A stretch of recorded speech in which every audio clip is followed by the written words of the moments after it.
नमस्कार दोस्तों, मेरा नाम है आशीष राठौर। आज आप लोगों को एक बहुत बड़ी खुशखबरी देने जा रहा हूं। दोस्तों, आप लोगों को मैं लगातार स्लीपर वंदे भारत प्रोजेक्ट से रिलेटेड इन्फॉर्मेशन देता आया हूं।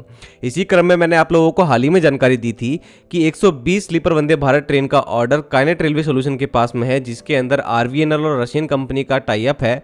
वो अपनी एक नई ट्रेनिंग फैसिलिटी खोल चुके हैं और प्रोडक्शन के बहुत करीब हैं और जल्द ही प्रोडक्शन शुरू होने वाला है Marathwada rail coach factory Latur में।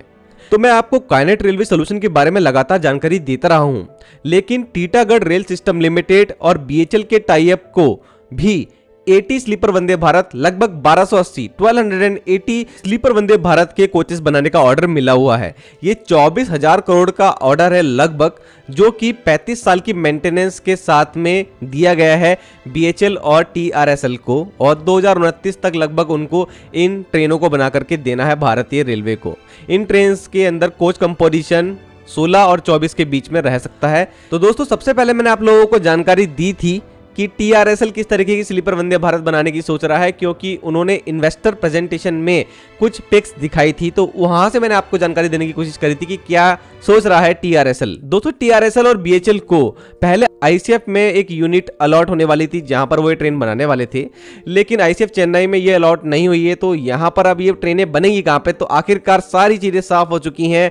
टीटागढ़ रेल सिस्टम लिमिटेड की उत्तर पारा कोलकाता यूनिट रेडी हो चुकी है इस तरीके की आधुनिक स्लीपर वंदे भारत ट्रेन बनाने के लिए, और इस यूनिट में जो प्रोडक्शन है वो शुरू हो सके उसके लिए अब उद्घाटन हो चुका है 24 अप्रैल 2025 को, जिसमें टीआरएसएल और बीएचएल की तरफ से dedicated production line for sleeper Vande Bharat train का इनॉग्रेशन किया गया। इसमें स्पेशल प्रेजेंस रही टीआरएसएल के vice chairman and managing director mister Umesh Chaudhary ji की, और बीएचएल की तरफ से बानी वर्मा जी जो कि डायरेक्टर हैं बीएचएल की इस समय, वो वहां पर पहुंची।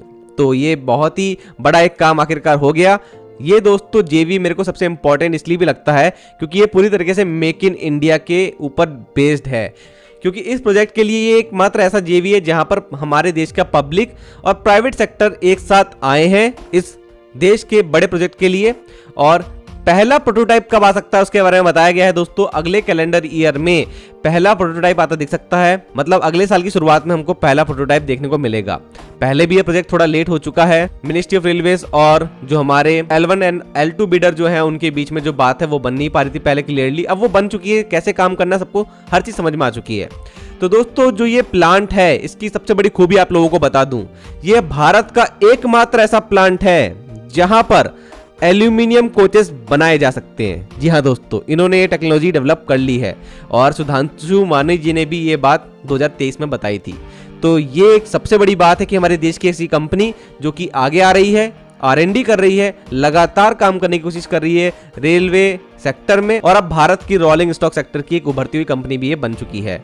तो दोस्तों, ये जो नया प्लांट है इसमें इंडस्ट्री 4.0 और रोबोटिक प्रोडक्शन लाइन मौजूद है, मतलब कि पूरी तरीके से आधुनिक प्रोडक्शन लाइन यहाँ पर है, जिससे कि बहुत ज़्यादा हाईली प्रिसीजन के साथ में वंदे भारत ट्रेन के कोचेस बनाए जाएंगे, जो कि स्लीपर वंदे भारत ट्रेन के कोचेस होंगे। और यहाँ पर जो कोचेस बनाने की कैपेसिटी है एनुअली वो 300 कोचेस बनाने की है, जो कि स्केल्ड करी जा सकती है 850-850 तक। तो ये एक बड़ी कैपेसिटी यहाँ पर मौजूद है वेस्ट बंगाल के अंदर। तो दोस्तों, आप लोगों ने इसके जो एनिमेटेड रेंडर्स देखे होंगे वो आप लोगों के अभी भी सामने मैं दिखाई रहा हूं। इस ट्रेन को बनाने से जो अनुभव टीआरएसएल और बीएचएल को मिलेगा, मुझे लगता है आने वाले सालों में वो वंदे भारत ट्रेन की 3rd जनरेशन और उसके आगे एल्यूमिनियम कोचेस बनाने में भी सक्षम होंगे। बहुत बढ़िया ट्रेन ये बनाए। I hope. आप लोगों का क्या कहना है इस जेवी और इस प्रोडक्शन यूनिट के बारे में जरूर से मुझे कॉमेंट सेक्शन में बताना। कोई भी इंफॉर्मेशन मुझे मिलती है स्लीपर वंदे भारत से रिलेटेड तो आप लोगों को सबसे पहले देने की कोशिश करूंगा। आज के लिए इतना ही। वंदे मातरम। भारत माता की जय।